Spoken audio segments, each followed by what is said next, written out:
Hello and welcome. I'm Debbie from acrylicpouring.com, and today I'm back to have a look at the reverse side of our paintings. So here I have a lovely painting, but on the back of course it's not so neat, and maybe if you're going to sell your paintings or give them as gifts, you would want to do something on the back of the painting to neaten it.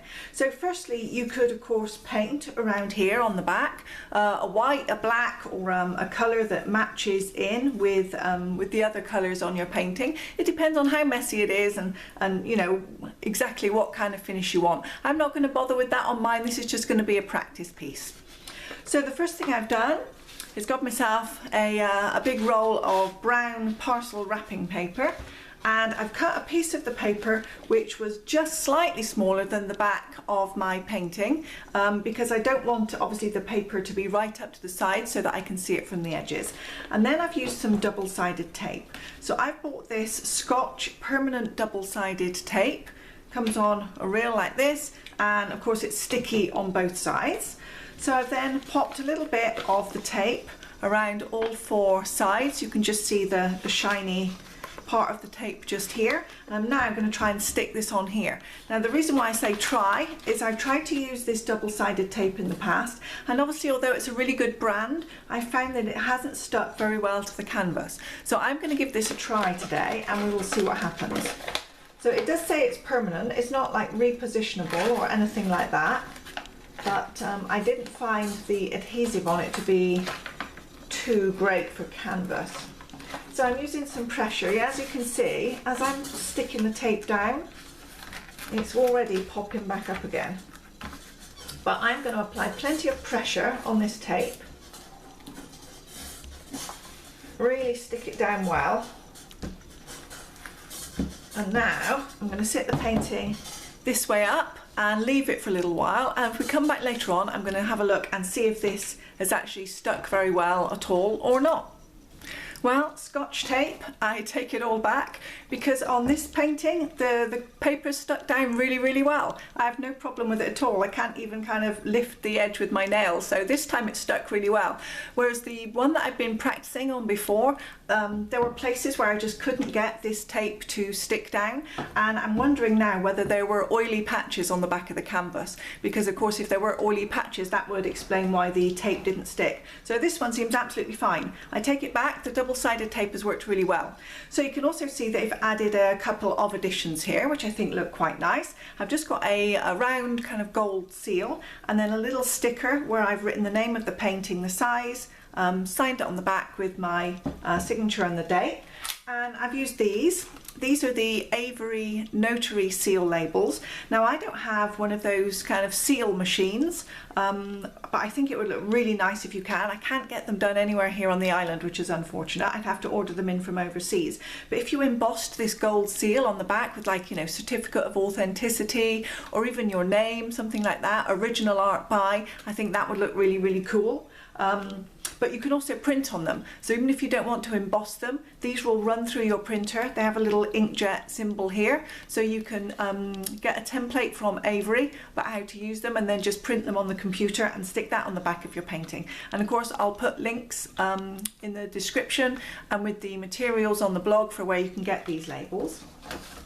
Now in terms of the little white label here, what I use is these. These are full sheet glossy labels, so they're not cut at all in any design. It's just a full glossy sheet, and you can peel them off and you just get a glossy whatever.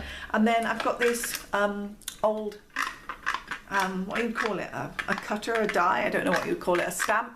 You can see it makes that really nice shape.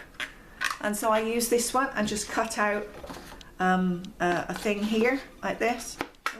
And you go, there we go. And it cuts out a label, and then I can put that on the back of the painting too.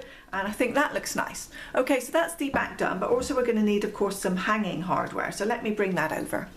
So these are the little hangers that I use. They're called D-ring hangers.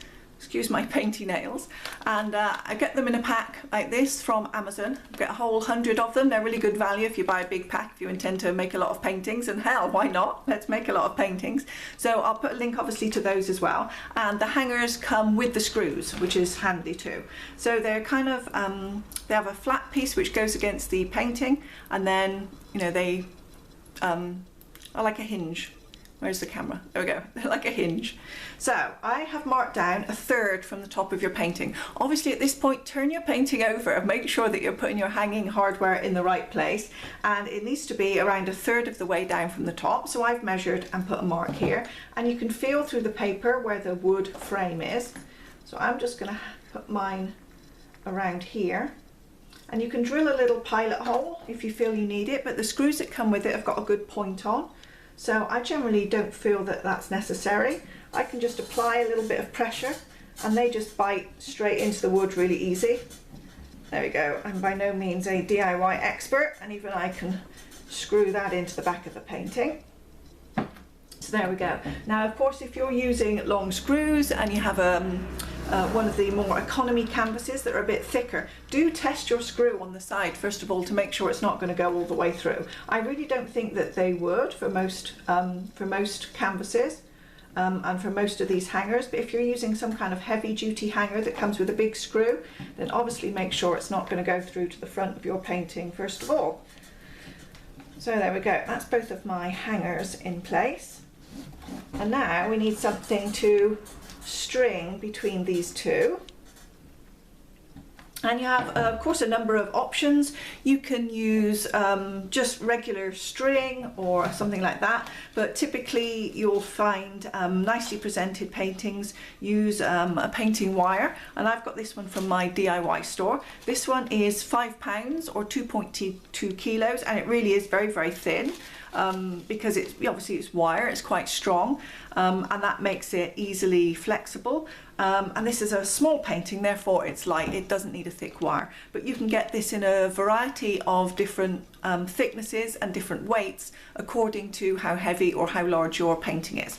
So it comes on a reel, and I can just pull out how much I need. So I'm going to do twice the width of my painting, plus maybe a couple of inches on either side.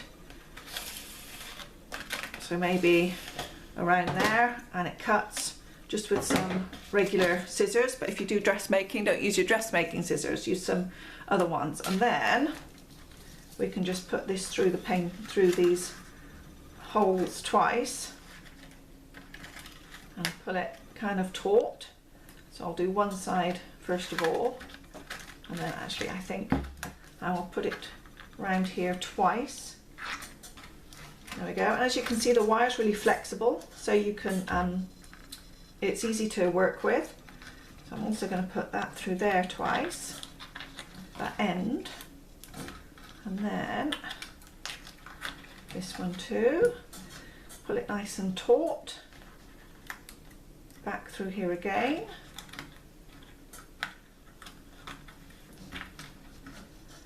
And now what you can do is use some heat shrink. So if you know anyone who's an electrician or does boat or car wiring, house wiring, and they have heat shrink, then you can use that to make really nice ends here on your wire. I'm just going to spend a few minutes just tidily wrapping some of these ends in a little bit, and once I've got a few wraps around, I'll cut off the excess and show you what it looks like. So there we are, my ends are neatly tied in. I've got a double length of wire just here, and it's reasonably taut, but not so taut that there's not room for you to hang it on the wall. It's got, a little bit of slack in there. And the back of the painting's all neat and tidy, ready for you to give as a gift, present nicely in a show or a gallery, or sell on your store. So I hope this has been useful and that you've enjoyed watching this simple tutorial today. If there's any more subjects for tutorials that you would like to see on the channel, please do let me know, because I'm always open to your ideas and suggestions, and if it's something that I can get hold of or try, test or do for you, I'll be happy.